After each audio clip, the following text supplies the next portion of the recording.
A vida nos força a crescer muito rápido. A responsabilidade cresce, as perdas nos moldam e as dores aumentam. Mas é nos apoiando em coisas como a natureza e a nossa própria infância que a gente consegue se manter firme. E esses são pilares que sustentam talvez uma das mais icônicas animações do estúdio Ghibli, Tonari no Totoro, ou Meu Amigo Totoro.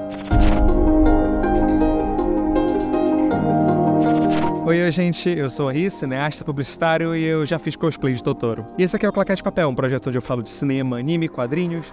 E esse aqui é mais um episódio da nossa série Voo Ghibli, onde eu vou falar de todos os filmes do estúdio Ghibli. E antes de começar, eu só quero dizer que eu tô fazendo isso em ordem cronológica, porém, Totoro e Túmulo dos Vagalumes estrearam no mesmo dia, basicamente o Barbenheimer do Japão na década de 80. E eu resolvi começar falando pelo infantil, pelo Totoro, e depois a gente vai pra chorar com o Túmulo dos Vagalumes. E esse vídeo é muito importante pra mim.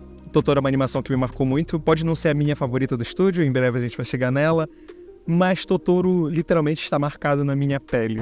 Foi talvez uma das minhas primeiras animações do estúdio Ghibli, eu vi em eventos de anime quando eu era menor, e desde então me marcou pra sempre, sabe? Eu acho que ela é muito forte, toda vez que eu vejo, eu me reconecto com um lado meio que é necessário sempre se reconectar. E Totoro sempre me faz lembrar como é bom respirar esse verde no meio desse caos, então por isso que eu quis vir gravar nesse lugar especial, que é o Bosque Rodrigues Alves, que é um espaço muito bonito aqui no centro de Belém, onde do nada tem uma natureza, uma floresta aqui perto muito verde, e sempre é bom vir aqui respirar. Eu moro perto, então é um local muito bacana, sabe? Mas vamos ao que interessa, né? Tonari no Totoro. Totoro, Totoro, Totoro, Totoro. Lançado em 1988 e dirigido pelo próprio Hayao Miyazaki, a obra ela tem um tom infantil, mas com muita melancolia, que vai ser muito legal da gente explorar aqui.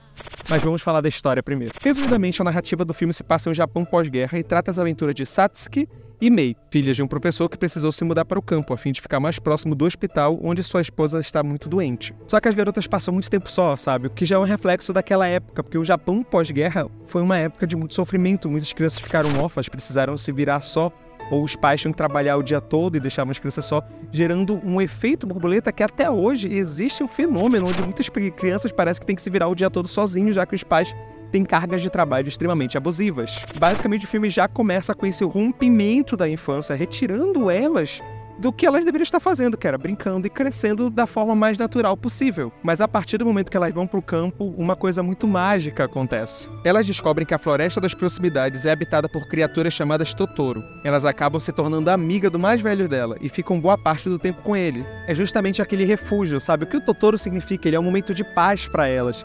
Porque, enfim, a quantidade de responsabilidade só faz aumentar ainda mais para a filha mais velha. Esse lado mágico, o Totoro representa essa fuga delas, da fuga do hospital, a fuga da responsabilidade, as fugas de tudo que elas têm que fazer naquele caos, sabe? É o filme te lembrando o tempo todo, elas precisam ser crianças, é uma fase que não pode ser ignorada na vida. A mais velha, a Satsuki, começa a se cobrar muito e ela começa a perceber que ela precisa assumir o lugar que o próprio pai e a própria mãe tinham cuidando da Mei. O que não é uma coisa que ela precisava fazer, não é uma coisa que a criança tem que fazer, sabe? Só que justamente toda hora que elas partem pra natureza, elas meio que encontram esse encantamento mágico do desconhecido. É como se o campo e a natureza estivessem dando umas respostas pra ela, que é justamente, olha, larguem isso, se reconectem com isso daqui, sabe? Isso tudo representado no Totoro.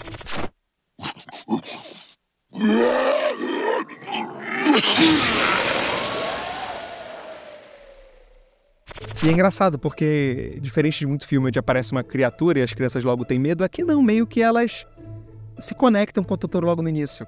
Elas sentem-se felizes e interessadas ao estarem conhecendo algo que é tão diferente do habitual delas. Assim, justamente como as crianças na fase mais infantil, que não foram expostas ao preconceito e a tudo que é diferente do habitual. Sabe aquela coisa de que quem torna as crianças ruins são os pais? É aquela pergunta, a criança não nasce preconceituosa, a criança não nasce com todos aqueles vícios. Isso quem molda são os adultos, que já foram criados e às vezes têm muitos problemas, sabe? Então, assim, basicamente nesse filme a gente vai vendo essa inocência delas que permite com que elas consigam ver o Totoro, entende? Tanto que a Satsuki, em alguns momentos, quando ela se cobre e briga com a irmã, ela tem dificuldade de encontrar o Totoro em todo o lado mágico da floresta, até o momento que ela aceita e o chama de volta. E aí já tem essa mensagem, sabe? As irmãs veem o Totoro em momentos de que elas estão tristes, sabe? Em momentos que elas precisam realmente dele. É o mundo dando essa resposta a elas. E aí vem a cena clássica, que elas ficam sozinhas esperando o pai numa parada de ônibus.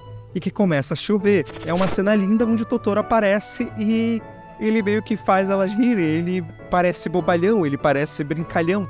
É por isso que ele se tornou tão icônico. Ele é um personagem grandão, desajeitado, engraçadinho, bobalhão e muito fofo. Que ao mesmo tempo tenta ajudar as pessoas a verem o melhor na vida delas, sabe? Ele é quase um grande auxiliar, sabe? Um grande NPC com muita força. Totoro é essa força da infância, é a força da imaginação, e é por isso que torna ele tão icônico a ponto de ser a logo do estúdio. É um bestão que lembra que até os momentos mais densos, como uma chuva, podem ser mais leves. E aí tem muita teoria, porque no início é mais a Mei que vê o Totoro, né? Então tem aquela teoria, será que é só a Mei que tá enxergando ele? Mas até o momento que a Satsuki precisa aceitá-lo e começa a pedir ajuda, enfim. Mil teorias, mas eu vou focar aqui no que o filme conta exatamente, tá? O Totoro não só representa a abundância da natureza que acalma as meninas nos momentos mais difíceis, como também proporciona algumas aventuras muito boas ao longo do filme. Meu amigo Totoro resgata as lendas e os espíritos das florestas, essa cultura antiga do Japão. Para a elaboração dessa história, o diretor Hayao Miyazaki baseou no Shintoísmo, uma filosofia japonesa que propõe o culto à própria natureza, além de glorificar também os antepassados. E o Totoro meio que simboliza isso também, essas energias e espíritos protetores da floresta. E eu já comentei da cena, né, que a Satsuki meio que briga com a Mei. Mei, o kousan no karada no guai ga waruiんだって。だから今度帰ってくるの伸ばすって。やだ！仕方ないじゃない。無理して病気が重くなったら困るでしょ。やだ！ねえ、ちょっと伸ばすだけだから。Porque ela cobra demais, não só dela, como a Satsuki se cobrando, mas como ela começa a cobrar da irmã. E aí no momento a irmã foge, ela desaparece, e então a Satsuki, para conseguir encontrar a Mei, ela precisa pensar como uma criança. E aí a gente vê o Cat Buzz e aquela alegria inteira e mágica do filme novamente. A pureza e a amizade do Totoro com as irmãs revelam a natureza de uma convivência harmônica e equilibrada. Era basicamente esse ideal que a gente precisa ter entre a gente e a natureza, sabe? É como eu digo, eu fico tão feliz que em Belém existem tantos espaços verdes ainda, e eu vejo muitas outras cidades que eu já fui grandes que parece que não tem esse espaço incrível pra gente se reconectar. É bom respirar o verde, sabe?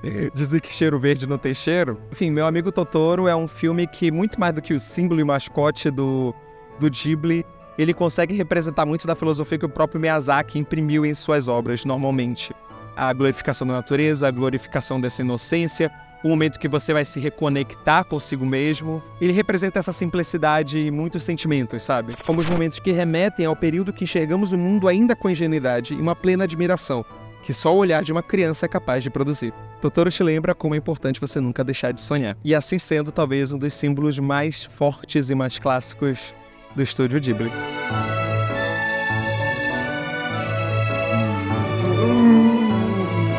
Então, gente, esse aqui foi o vídeo especial sobre Meu Amigo Totoro. É um vídeo que eu queria fazer muito e eu tava com muito carinho pra fazer ele. Por isso que eu fiz esse esforço de vir aqui no meio do dia. Tem gente passando, eu morro de vergonha de gravar sozinho com a gente passando. Demorei um século pra achar um lugar pra gravar porque tinha criança passando. Eu ficava, meu Deus, eu preciso me esconder. É um filme que eu recomendo muito, eu acho ele obrigatório. Quem não assistiu, assista. Ele, tal qual diversos desses filmes dessa maratona, estão na Netflix. E como eu falei, Totoro e Túmulo dos Vagalumes saíram no mesmo dia. Dois filmes que abordam infância e guerra, mas de formas muito diferentes. Então o próximo vídeo, que deve sair muito em breve dessa maratona, é sobre O Túmulo dos Vagalumes. Então já aguardo vocês dele e nos próximos dessa maratona do Voo Ghibli, porque a gente ainda tá bem no início. Obrigado pra quem chegou até aqui, espero que sejam compreensíveis e que o som tenha ficado bom. E curtam o vídeo, se inscrevam no canal, digam qual filme do Ghibli vocês mais gostam, se vocês gostam de Totoro. E até o próximo vídeo. Aí, fora!